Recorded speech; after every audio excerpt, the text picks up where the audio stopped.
किसी ने आपका अपमान कर दिया, बुरा भला बोल दिया, किसको फर्क पड़ा? आपके शरीर को नहीं, आत्मा को बिल्कुल नहीं। वो तो जानता ही नहीं। किसको फर्क पड़ा? मन को। हरे कृष्ण। भगवद गीता अध्याय 6 श्लोक संख्या 7। जितात्मनः प्रशांतस्य परमात्मा समाहितः शीतोष्ण सुख दुखेषु तथा मानपमानयोः। जिसने मन को जीत लिया है उसने पहले ही परमात्मा को प्राप्त कर लिया है, क्योंकि उसने शांति प्राप्त कर ली। ऐसे पुरुष के लिए सुख दुख, सर्दी गर्मी एवं मान अपमान एक से हैं। तो पिछले श्लोक में भगवान ने बताया मन को वश में करना कितना आवश्यक है, नहीं तो शत्रु के साथ जिएंगे। हमको मन को मित्र बनाना है, और मन को वश में करने से हमको क्या मिलेगा? आजकल हर कोई पूछता है ना कि मेरा क्या भला होगा। तो हमने आपको पिछले श्लोक बताया कि जब तक मन कंट्रोल नहीं, आप कुछ भी कार्य नहीं कर सकते। अब मन को कंट्रोल करने के फायदे क्या है भगवान बता। जितात्मनः प्रशांतस्य परमात्मा समाहित। देखिए, आज आप कुछ भी करना चाहते हैं, मन अशांत है, मन को जीत लोगे तो प्रशांतस्य, मन सिर्फ शांत नहीं होगा, प्रशांतस्य पूर्ण रूप से शांत हो जाएगा। तो शांत मन से फिर आप जो कार्य करना चाहे करिए। हम नहीं बोल रहे हैं अधर्म के कार्य में लगिए। अधर्म के कार्य में भी मनुष्य तब लगता है जब उसका मन अशांत होता है।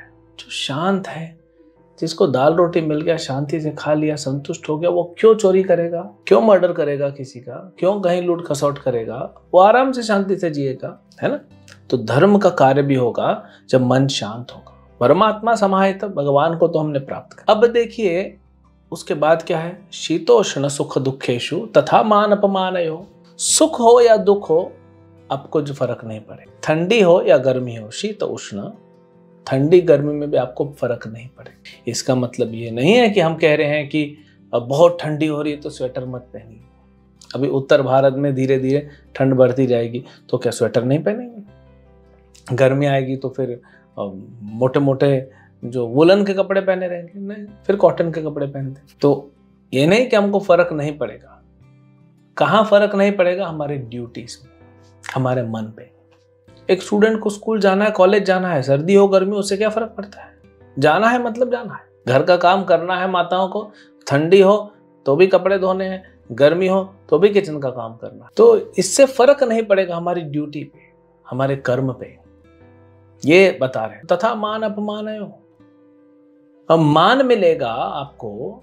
कई बार क्या होता है, जब हमको सम्मान मिलता है बड़े उत्साहित हो जाते हैं, और अपमान होता है तो भूल जाते हैं, कुछ करने का मन नहीं करता। लेकिन अपमान आपका नहीं हुआ है, आत्मा का। मान भी आपका नहीं है। ठंडी और सर्दी भी आत्मा को नहीं लगी है। सुख और दुख भी आत्मा का नहीं है। ये सब तो मन का है और शरीर का है।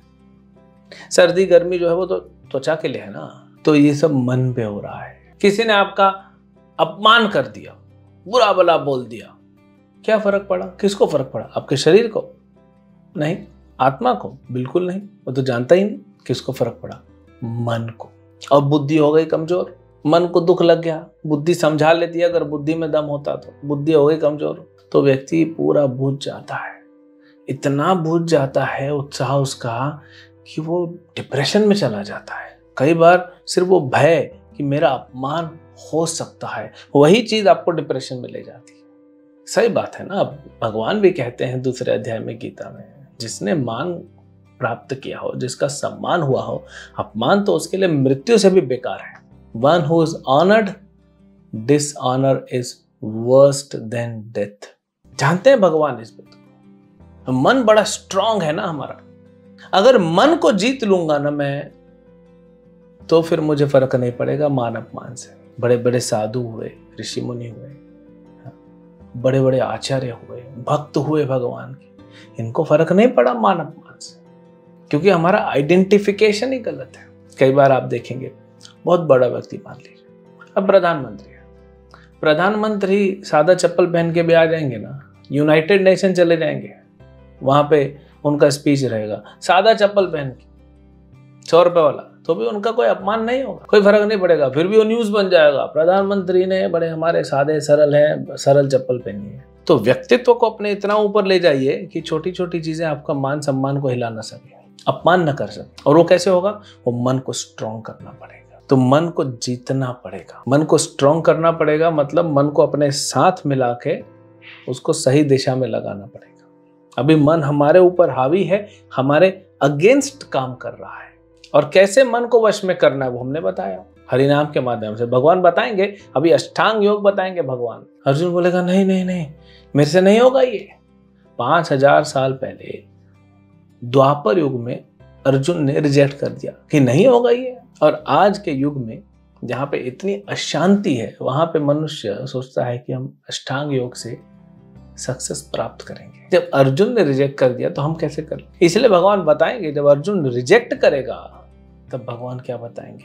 भक्ति के बारे में बताएंगे। तो भी थोड़ा टेक्निकल कुछ लोग खुलेंगे, टेक्निकल थोड़ा, लेकिन उसके बाद जब अर्जुन रिजेक्ट करेगा, बोलेगा कोई फायदा नहीं है प्रभु, ये सब से नहीं होने वाला है, मेरा मन इतना चंचल है, हाँ, दृढ़व्रत, जिद्दी है, बहुत बलवान है, उसको कंट्रोल करने के लिए ये सब काम नहीं आएगा। ये सब सतयुग की प्रथा है, ये सतयुग में आप ये प्रोसेस लगा सकते थे, अब कलयुग में कैसे प्रोसेस लगाएंगे?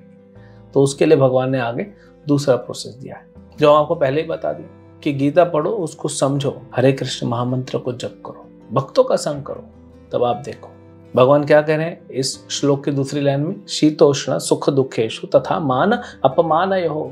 हमें कुछ भी कार्य करना है, चाहे आपको पढ़ाई करनी हो, चाहे जॉब करना हो, बहुत गर्मी होगी तो नहीं कर पाएंगे, बहुत सर्दी होगी तो भी नहीं कर पाएंगे, हो ठंडी लग रही है, ठंडी लग रही है, एसी बंद करो, एसी बंद करो। एसी बंद किया तो आजकल तो ऑफिसेज में खिड़कियां होती नहीं है, तो अब वो सफोकेशन लग रहा है, अब बहुत गर्मी हो गई, अब काम नहीं हो रहा है, फिर एसी चालू करो, बंद करो, यही चलता रहेगा। कैसे काम पे फोकस करें? कैसे एक स्टूडेंट फोकस करे? और हमारा मान अपमान में तो हम कुछ भी नहीं कर पाएंगे जब तक ये बैलेंस नहीं होगा।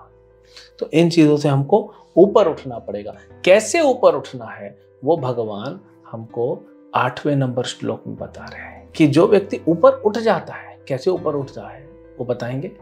तो उस समानता क्या है, वो कैसे समभाव से देखता है, सिर्फ वस्तु को ही नहीं बल्कि व्यक्तियों को भी।